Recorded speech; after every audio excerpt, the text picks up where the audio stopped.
day-to-day activities of Provo City, of the Provo City government under the direction of Mayor John R. Curtis. Prior to his service in Provo, Wayne served for 8 years as the Director of Management Services for the City of Ogden, Utah. He supervised the Personnel, Finance, Treasury, Risk Management, Records Management, and Information Services divisions. Wayne also served as Ogden's lobbyist at the Utah State Legislature. Before working for the City of Ogden, Wayne was the Director of State and Local Planning in the Utah Governor's Office and was also the Executive Director of the Utah Advisory Council on Intergovernmental Relations. His work focused on implementing Governor Mike Leavitt's initiatives in removing state and federal mandates and in helping state agencies develop strategic plans and performance measures. Due in part to these initiatives, the state of Utah was recognized by Financial World magazine as the best managed state in the nation. Mr. Parker has also been city manager in Roy, Utah, and city administrator in Merriam, Kansas, and Smithville, Missouri. He has also done consulting work in strategic planning leadership training.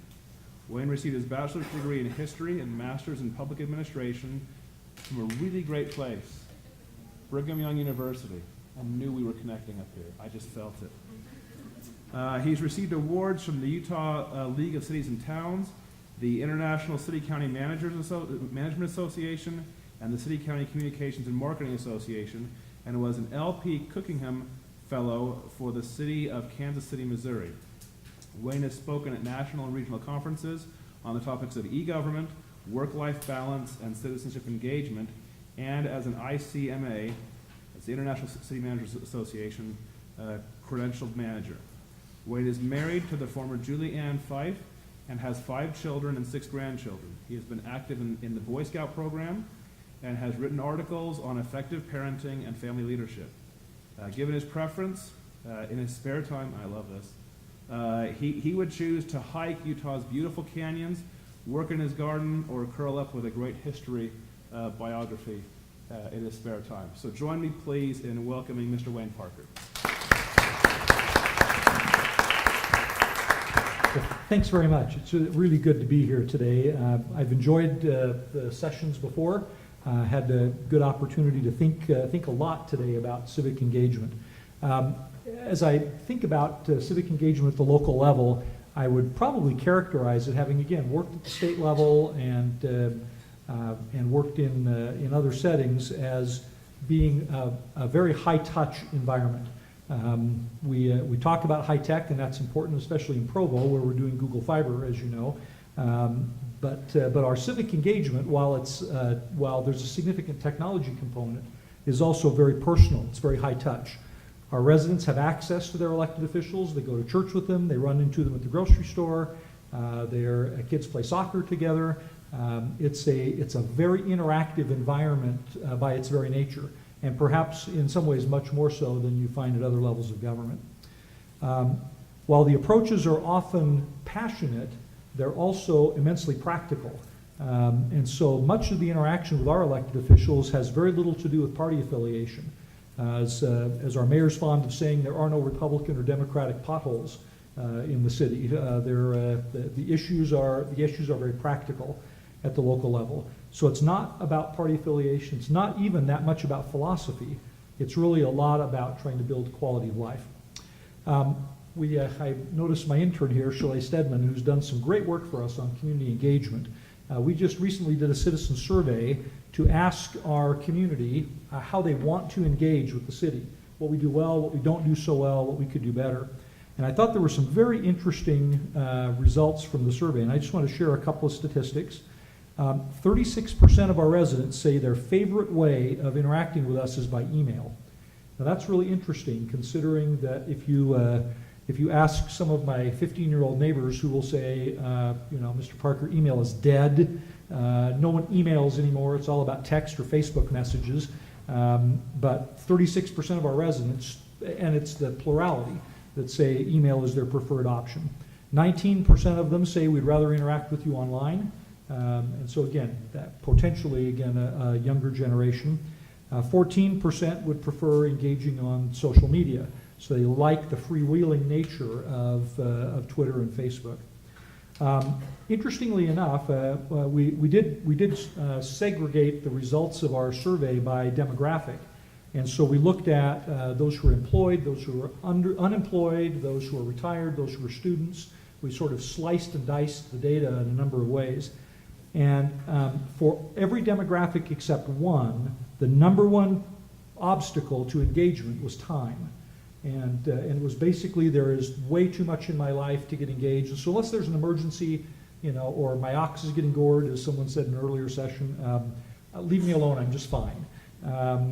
Interestingly enough, the one demographic for whom time was not the issue was students, despite the fact that we've all talked about how busy you are. And I remember that life when I was in graduate school and taking 19 credits and thought I was going to die every day.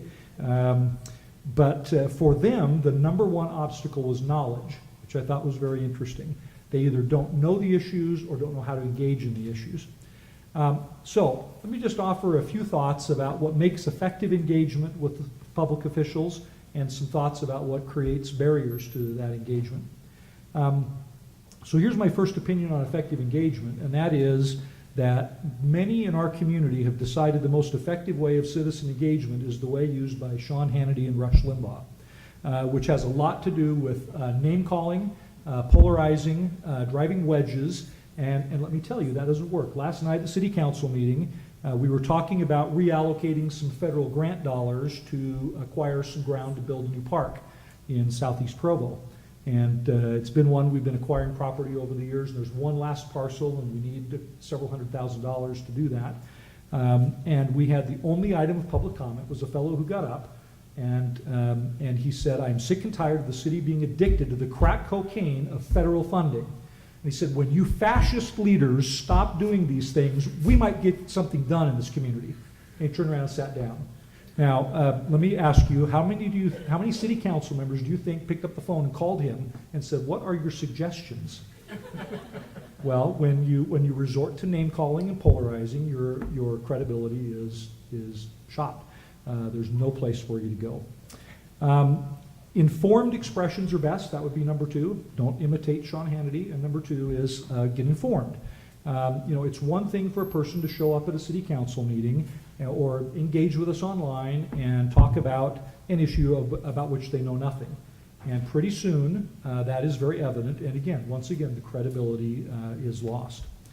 So take time to be informed. Don't hesitate to ask honest and sincere questions. Those are all important components of that element. Number three suggestion would be to work within established processes. Now, I recognize that some of us listened to Reverend France Davis today, who talked about the civil rights marches in the South in the 50s and 60s, and they clearly didn't work within established processes, and it worked well for them. It was painful, certainly, but again, one of the things that's changed is that there's a much more inclusive attitude about government today, largely, I think, driven by technology. And so local officials particularly are much more welcoming of engagement. And so it's not like you have to break down existing barriers to get your message across. Fourth suggestion would be don't take yourself too seriously. A lot of us come into an argument very passionate, and we think we're the only ones who could be right, and therefore everyone else must be wrong. That's again, not an attitude that particularly works well if you want to make a difference in your community. And then lastly, don't be afraid to engage with professional staff. Sometimes in a community, we want to go directly to our elected officials. But in a lot of cases, we find elected officials, they don't have the time to engage at the level you would think they would. A lot of them, read their materials an hour before coming to council meeting and come and make decisions. And so in a lot of cases, they may not know the depth and the breadth of the issue as well as an engineer or a planner or some other local official. One good example of our community engagement effort that really worked a couple of years ago, we did something we call Vision 2030, which was taking a 20-year view of the future of Provo, and we brought, I think, Bill, if I remember, I counted at one point about 600 residents either served on a subcommittee, came and brought feedback, participated in an online forum, but engaged in some fashion with us around the 20-year vision. It was a very respectful, innovative, engaging process, and made a huge difference. In fact, even last night in city council meeting when we were discussing the relative merits of having mixed martial arts events, MMA events at the Utah County Convention Center. Somebody stood up in public testimony and said, "Your Vision 2030 says," and I thought, we have won the battle if people are engaged enough to remember that. So let me just make one other couple of observations about least effective ways to engage. Reliance on political philosophy can be harmful. We had one resident who came to us not too long ago and said, "I don't have any idea why you guys spend so much money on parks. My kids are perfectly fine playing in the backyard. They do not need parks. You should just sell them and build houses on them." I said, "Well, that might work for your kids, but what about the kids who live in the South Franklin neighborhood who don't have yards?" "Well, they should get a house and get a yard." And so again, you come with this philosophy, in this case of a real libertarian view, a utopian libertarian view, and it just doesn't work in the practical world. Anger and belittling never work. Name calling is never a good thing if you want to be engaged effectively publicly. And then finally, hyperbole is not very helpful. We recently have been through a very divisive issue in our community about the placement of a bus rapid transit route. And we had a letter to the editor, and I won't name the writer of the letter, but who basically came out and said, look, the biggest threat to effective family life in this community is transit. Because no one who has a young family rides transit. It's only ridden by these students. And so this will be the downfall of society as it relates to community, and in fact quoted the Proclamation on the Family and said, if you really believe in the family, you'll vote no on this transit line. Well, hyperbole doesn't play, and that opinion was entertaining, but it made zero difference in the debate. I was thinking last night, I think if I've kept appropriate count over my career, last night was my 1,003rd city council meeting in my career. So I've watched a lot of citizen engagement over the years, and my belief and my experience is that local elected officials in almost every case, and I don't know, I think I calculated about 90 city councilmen that I've worked with in my career. I can only think of one or two cases where they were there for the wrong reasons. Elected officials at the local level run because they really want to make a difference in their community. They're anxious to be engaged. They want to hear from the community. Every one of my city council members follow the Facebook groups that talk about Provo issues. Every one of them engage, again, in the grocery store, at soccer games, and so on. There's a great desire on the part of local officials to engage. And when we can be effective as community members in engaging, then we really can make a difference, and it does work. So that's my thoughts. Thank you. What a wonderful presentation. The bar has been set high. Next, we have Howard Headley. Mr. Headley was appointed President and Chief Executive Officer of the Utah Bankers Association, April 1997. The Utah Bankers Association is a trade association serving the banking industry in the state of Utah, the fifth largest banking state in the U.S. I learned this today.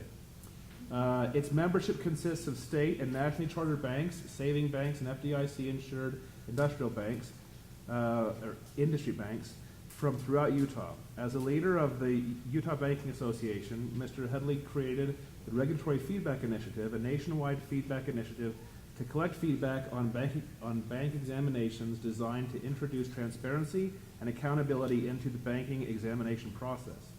He also launched the industry's first super PAC, Friends of Traditional Banking, designed to organize and focus independent personal political contributions from across the U.S. into key congressional races.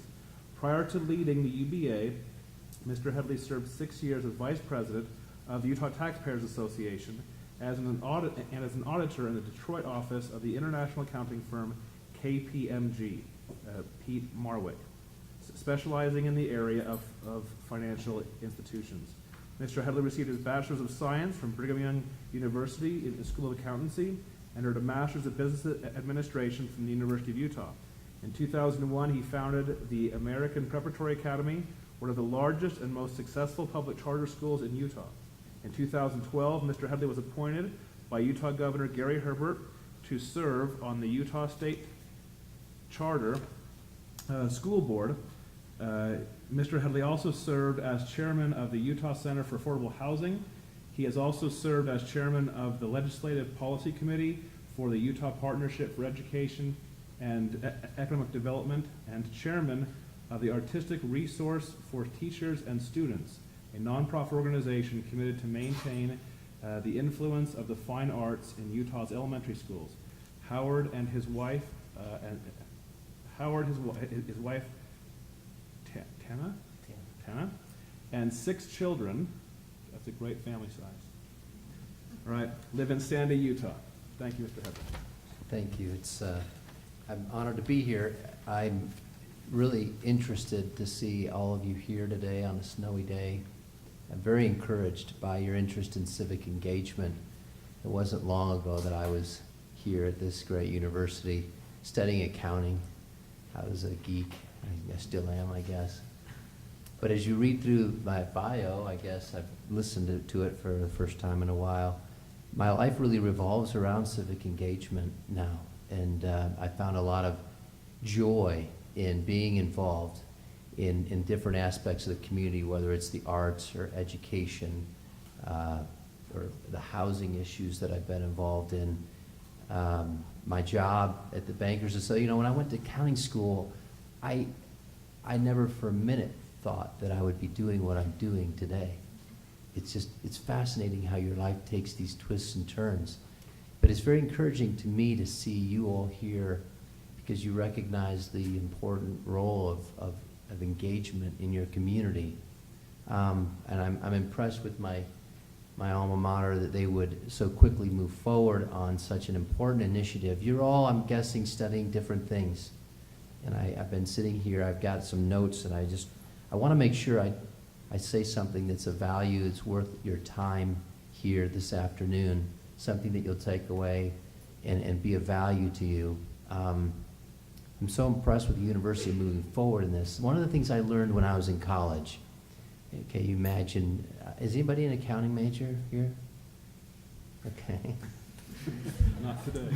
It's crazy intense, and it's very competitive, and we find I remember just thinking back on my time in the accounting school, almost like I was in this very kind of myopic world. I don't have a lot of memory outside here. I was just kind of right here, Tanner Building, And something that I learned that changed my life that I want to share, it's not part of my notes, but it's related to this program, is when I learned that the things that make us sad are entirely different than the things that make us happy. And I had pursued most of my time in my education, going to college, were geared toward avoiding the things in life that would make me sad, like a lack of money, or a lack of food, or a lack of shelter, housing, what kind of car was I going to drive? I mean, it was all about, really, up until that point, what I call pain avoidance. Wanting to avoid things in life that were going to make me sad, and if I got an accounting degree and got a job, moved forward, I hopefully would have enough money to raise my family and not be sad. And what I learned after pursuing that for enough time is that the things that make you happy are entirely different than the things that make you sad. And you won't find happiness in life by simply avoiding the things that make you sad. And I learned that in the university, and it changed my life because I started focusing on what are those things that make you happy, that give you joy.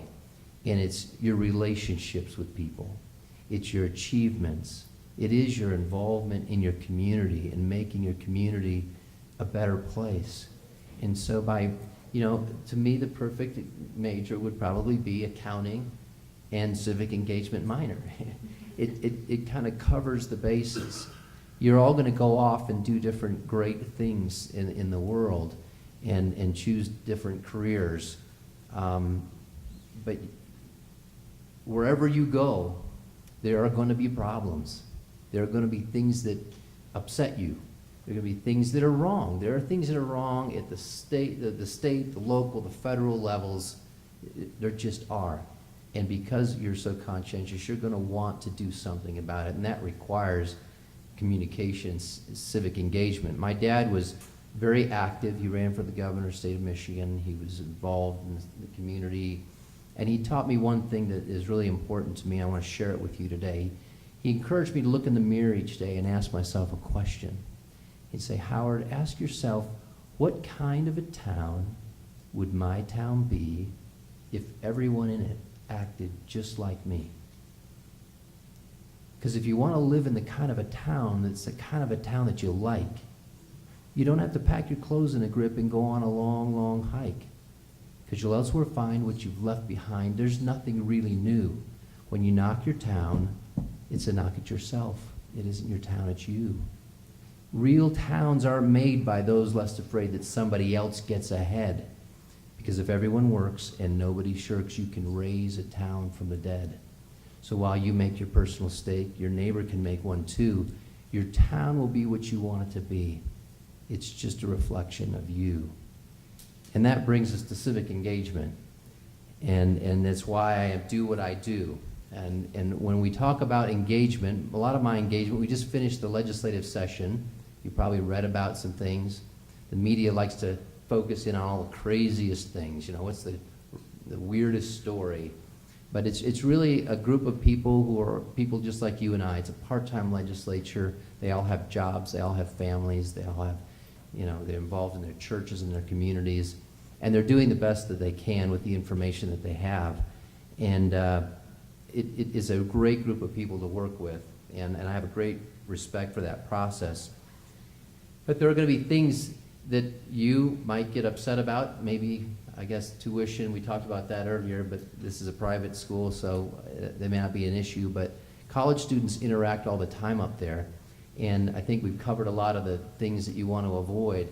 But as you move forward in life, and you prepare to engage people, public officials, it's really important to prepare for that engagement.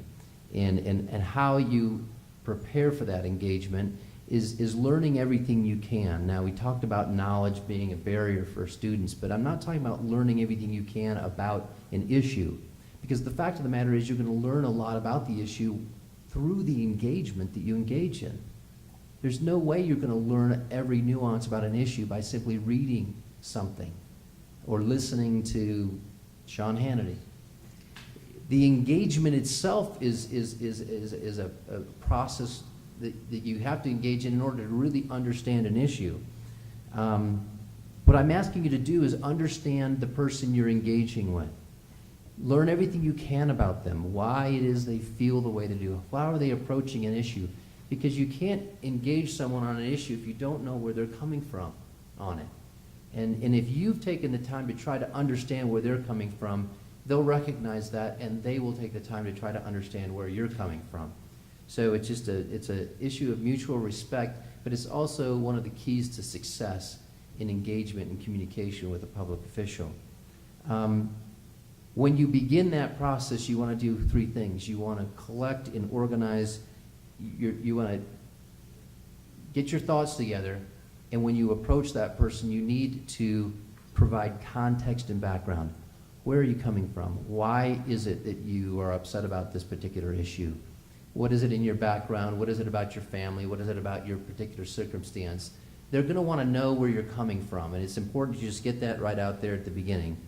Then you want to make your point clearly and succinctly. Don't beat around the bush. These people deal with, the legislators, the state legislature, they dealt with like 800, 900 bills. They don't have a lot of time. They don't have a professional staff to help them. And they deal with conflict all the time. So you're not going to offend them. I'm going to get to that. But just be direct.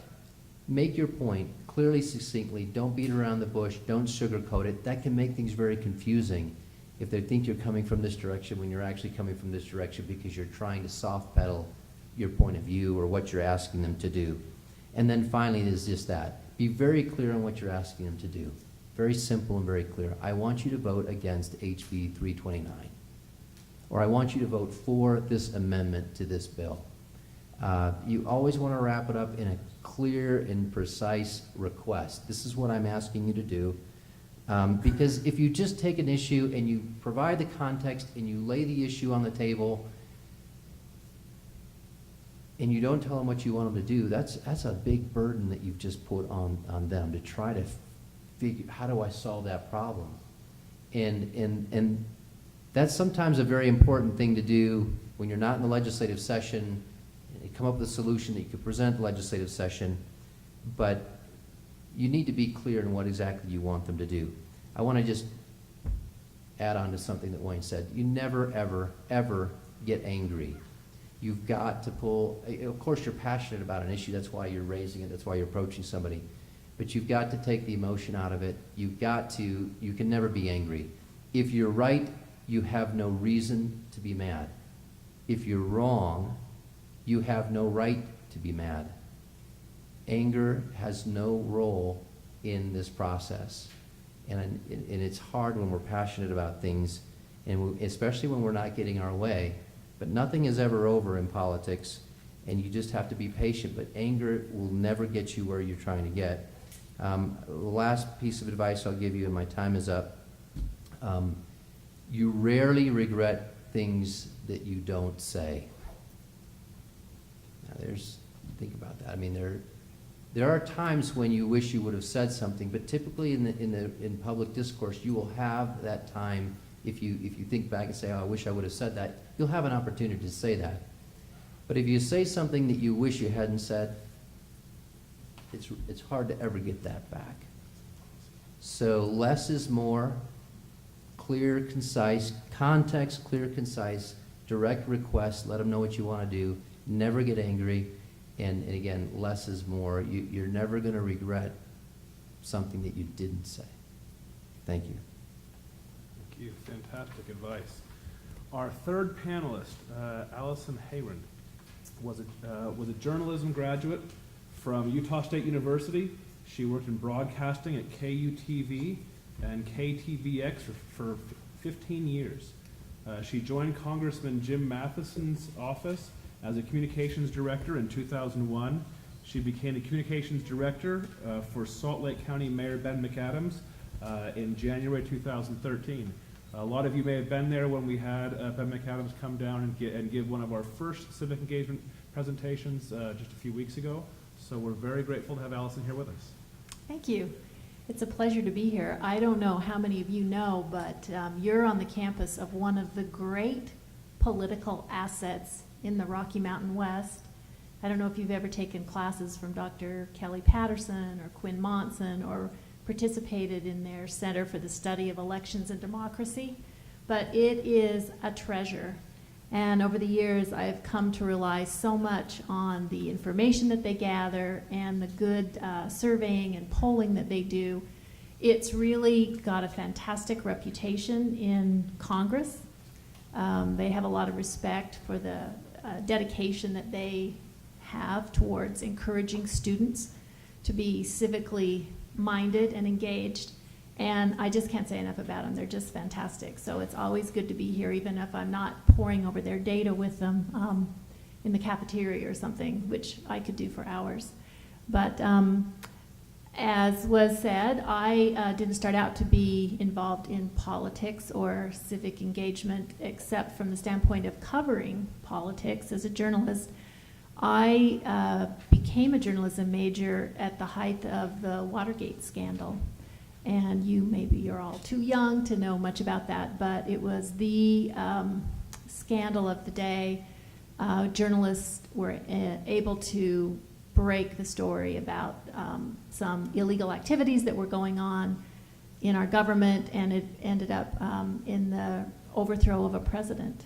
So it was a very tumultuous time. It was a very gripping time, and that's what made me decide I wanted to be a journalist, which I did for quite a while, until I became a volunteer on Congressman Jim Matheson's first congressional run, which was in 2000. His father had been a two-term governor, and I had covered his father as a journalist, and I had a lot of respect for the public service of his family and how they represented citizens in his state. So I was delighted to go to work on his campaign. He won. You all know we sit in probably one of the reddest states of the 50, and so it was a big deal when he succeeded as a elected official with a D after his name. And he stayed in office. Well, he's in office still. He has announced that he's not going to run again. But the great thing about working for Congressman Matheson is because he is an elected official from the party that's in the minority, civic engagement was very, very important to him. How many people in this room voted in the last election? Well, congratulations, because you have met all the criteria for mattering to any elected official. There is nobody more important than a voter to a politician. And in Matheson's case, it doesn't even matter if you're a Democratic voter. In fact, it matters even more if you're a Republican or an independent, because in order for him to continue to serve, he has to be responsive to the views and the desires and the interests of the voters. He used to talk to his colleagues a lot about how engaged their population was with them when they would go back to the district. And he found out pretty quickly that Utah really sets a high bar for civic engagement. And I think there are a couple of reasons for that. For one thing, Utah has a small federal delegation. We're a small state. It's not like California where there are 54 representatives, and few people even know who their representative is, let alone all. But in Utah, we're a small delegation. We're a small state, and so people know their elected representatives, and they're interested in engaging with them. The other thing is that in this election coming up in November, there are 435 members of the House of Representatives, and probably 400 of them are going to be reelected as of today without even having a campaign. The reason for that is that over the period of time when they've redrawn the boundaries and set the districts, they've engaged in a process known as gerrymandering. And so most of those House districts are very safe based on the party that they were drawn to advantage. So in California, a lot of the districts are drawn. A Democrat's going to hold that district no matter who runs against them. In Utah, it's usually a Republican who has the advantage just because of the political makeup of the districts.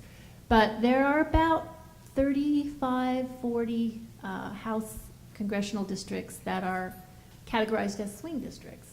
And that means that there's a chance for a member of the different party than the person holding the seat to win. And Matheson was one of the few representatives in the House of Representatives who came from a swing district.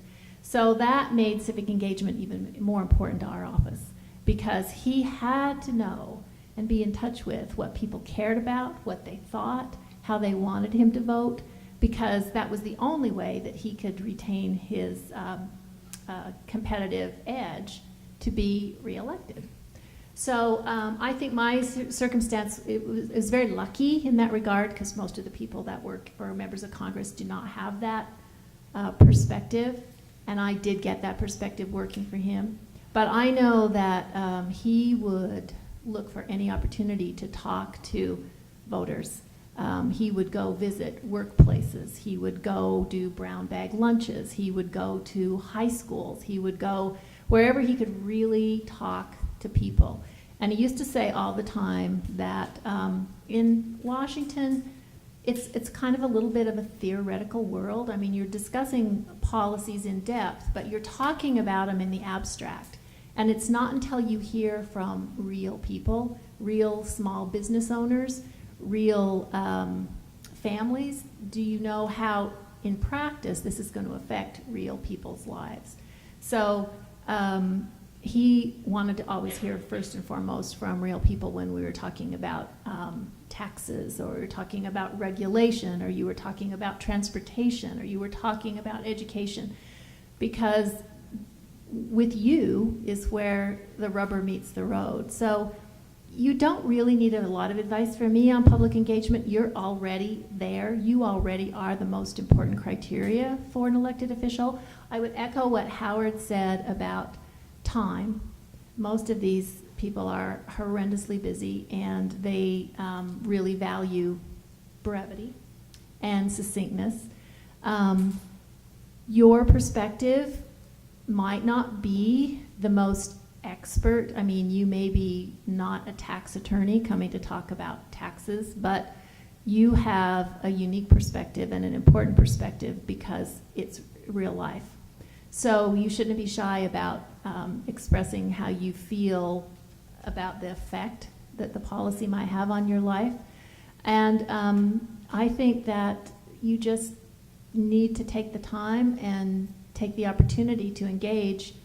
And I know from working for Congressman Matheson that every phone call, every email, every question on a telephone town hall was taken very seriously and was evaluated. They were all important. So the most important thing is to just decide that you want to make your views known or you want to engage. And it doesn't always have to be in opposition. I mean, it's great when a constituent calls your office and said, I just want to thank you for your vote on that. I just want to thank you for the stand that you took. That made a difference to me and it made a difference to my family.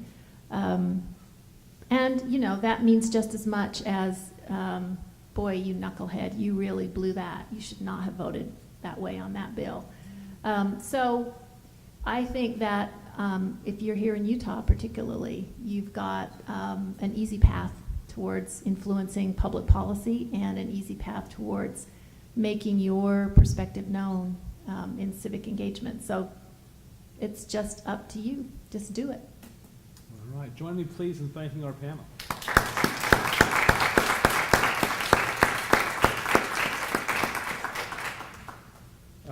So first of all, Howard, if you have that limerick somewhere written down, I will put that in front of every urban planning class I teach for the next 25 years.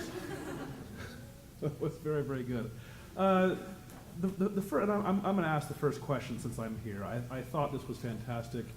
All three presenters, you talked a lot about the language that we use when we're going to approach our elected officials, about the level of respect, about treating them the way we would want to be treated if we were in that position. And you also gave some acknowledgement that when a lot of us get involved, it's because there's an issue that has affected us or is upsetting us or we're not very happy about. In your experience, how have people been able to balance, or what is a presentation method where you want them to understand that this is something that's very important to you personally, to your family, and yet still maintaining that level of respect that's going to get their attention rather than instantly turning them off to the level of negativity in your tone and voice? Just any suggestions from any of our three panelists? Well, I think there's actually an inverse relationship. The most effective people that I've seen, if there's a big issue, you know, it's a really big deal, and you approach your whoever it is, whether it's whatever level of government, and you do it in a factual, respectful way, clear, concise, that has so much more impact because they realize this is a big issue. If you've got to try to make it a big issue by being emotional and over the top and using a lot of rhetoric, they immediately dial that back. Whereas if you sit in front of them and lay something out in that factual, precise way, and the light goes off in their head, it has actually a much bigger impact. Yeah, I think Howard's right. Personal experience is very powerful. And if you just come in and you explain how an issue or a policy or an action affected you personally, that speaks volumes. And it's very, very powerful example. I just wanted to follow up on something Allison said, though. You earn that.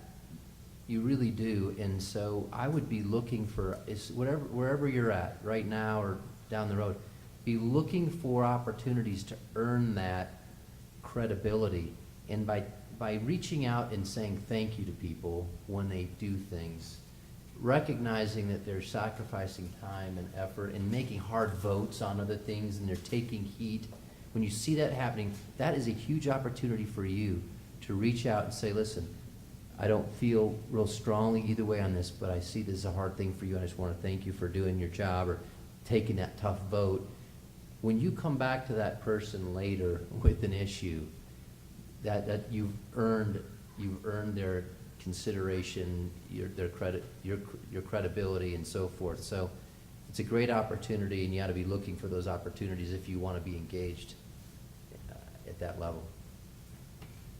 One other thing I just might add to the discussion, I think as I watch our members of the city council and the mayor over time, people who have engaged in the past and engaged effectively are much more effective the second and third and fourth time around.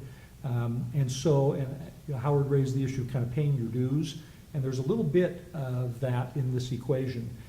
For example, if you've volunteered before for a social service agency and you want to address a social service issue, you come to the mayor and say, look, Mayor, you know, I've been involved in this issue and this is what I've seen. That's a lot more credible than someone who just comes kind of in off the street and weighs in with an opinion.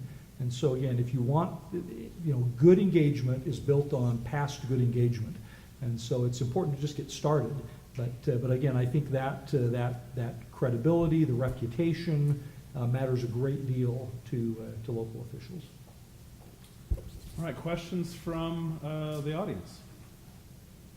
Please. I know this is really practical, but would you prefer to get a hard copy letter? Would you prefer an email? Do you prefer a phone call when someone's approaching you that's a civilian that wants to talk about an issue that they're being passionate about? Yes. It doesn't matter. I know that in this day and age, most people prefer to communicate with email, and I know that you know, that's just more convenient. You can sit down any time of the day and just put your thoughts down. But there's nothing like somebody taking the time to actually sit down and write a letter or pick up the phone. I mean, it's just the time. It's not the communication method that you choose. It's the time, because that sends a signal, hey, this matters to me. I took the time to do this. I think there's some advantage, just again, as I watch that interaction, particularly in the mayor's office, I think the most effective tools I've seen have been a very well thought out, well crafted, well reasoned email, and then an invitation to call me if you have questions, or is there an opportunity that we could meet for a few minutes and talk about this? Almost every one of those will get a call back from the mayor. And so again, I think if you lead with a, again, thoughtful, reasoned, well-researched, respectful email, again, not long, you don't want to go pages and pages, but again, very effectively written, drafted, redrafted, you know, make sure it's your very best message, and an invitation to meet. Almost always, at least from our mayor, you get an invitation to meet. Can I take this in a certain one direction? Please, go ahead. I want to talk about social media and just organization. Civic engagement is a very broad, there's a lot of issues and there's a lot of complexity. And ultimately, our communities need to be organized around issues. And you can do a tremendous job of organizing your community, whether it's your neighborhood or your electronic social media community around issues. And the more of that investment that you put into that, and that you organize and you help other people around you understand an issue, the more that you're viewed as an opinion leader on that issue. And if a public official realizes that you've got so many followers on Twitter or so many people on your Facebook page, and you've done a good job of helping them understand about an issue, that you know, you've read things, you've shared links, you've posted stuff, and people look to you on an issue, that's going to earn you a place as well at the table when it comes down to a debate about that issue. So I think Twitter is a fascinating universe. I know I follow a lot of state legislators, and they in turn follow me, right? We know that little, I follow you, then they follow you back. And then every once in a while, I can plant a seed, you know? I can take a banking issue, and I can slowly, so many characters, 150, whatever it is at a time, start to help them understand, for example, right now, the banking environment from a regulatory standpoint. It's absolutely overwhelming, and it's impacting the way banks can serve the community and build our economy. But they don't want to hear that from me like all at once. It's overwhelming, it's boring. But, you know, I can tweet out this and I can tweet out that, and after a while, I'm bringing them around. They know I have so many followers, organizing that community and your position in that community can get you a seat at a table in terms of a discussion and debate about an issue. We have time for one more, if there's any last questions. Please. There are some serious people who are trying to tell us that government is a problem, it's not a solution, it's getting too big, there's overreach of government in our lives. We hear this message all the time, yet ironically, these are the same people who work the government and the system to get gains for themselves. So what are we to understand about government? Are they the problem? It sounds like they want us to stay away from working with the government. What message are we hearing? What is the correct interpretation of this? Well, as I understood it, the question is that there's a lot of voices in our modern media, and those voices take full advantage, in my opinion, of the free press and what's not really press, is opinion, to really take away from what is an American principle. That we believe in democracy, that our voices matter, that our elected officials are dependent upon us for their jobs, and that government, as a responsive representative democracy, can help us in our particular problems and situations. However, we don't get that message. We get a message of it's not good, it's not good, it's not good, don't use it, and as a result, we see a lot of people that perhaps don't engage, or they're less inclined to engage. But if they do, they come and they call you a communist or insult local government or whoever they're meeting to, and they leave angry because of what they've heard through some media outlet. Obviously, that's not an appropriate way of communicating with the elected officials. Any additional recommendations from what you've already given in that vein? Is government potentially a solution to some of the problems that we face in life? Maybe just one observation. We frequently get folks who come in and argue, government's too big, you're doing too much. We remind them is that government is not an entity, that it's not an organ. It doesn't grow on its own, it doesn't feed on its own, it's driven by what happens in the community. And so at least in our case, for example, when we had a bond election a couple of years ago to approve a bond to build a new recreation center, which we've done, and it's been wildly successful. Not too long ago, we had someone come to city council meeting and say, you should have protected us from those voters who voted for the bond election and who are taxing us into oblivion. So, well, where were you during the campaign? I didn't see a single yard sign in this community saying vote no on Proposition 1, but I saw hundreds and hundreds saying vote yes for our kids and vote yes for our community. And so sort of your time to engage is past, unfortunately. And you can talk about we should have or could have, but it really doesn't matter at this point. But I guess the point is that we don't start government programs just because we think it's a good idea. Someone comes to us and says, I think it'd be a good idea if you provided down payment assistance for people to buy homes in inner city neighborhoods where there's very low home ownership. You can argue the merits of that program and whether that's an appropriate role for government, but it didn't happen just because we thought it was a good idea. It happened because a group in our community thought it was a good idea and advanced it. And so it's important to be engaged at a granular level. If you think that's what the story is, then you need to be there. Yeah, I just want to, government isn't the problem. Government isn't the solution. Government is us. And that's why we're here today. Anybody that I feel the same way about banks. Anybody in the last 5 years said, the banks did this. That's the same cop-out. It is us. It was hundreds of thousands of people signing documents that they shouldn't have signed. Now, you can blame the bank for putting it in front of them, but the bank was responding to government policies and housing policies, and the markets were doing what the markets do, the banks were doing what the banks do. It all happened and it was all disastrous. But in the end, it's about people. It's about us. What decisions do we make? Do we save money? Do we spend money? Do we sign contracts that we can't keep? And when we, so this idea that you blame the government or blame some other institution, I think it's all a cop-out. And it's why we're here today talking about civic engagement. All right, join me one more time in thanking our panelists, and remember to fill out your surveys and to enjoy some refreshments.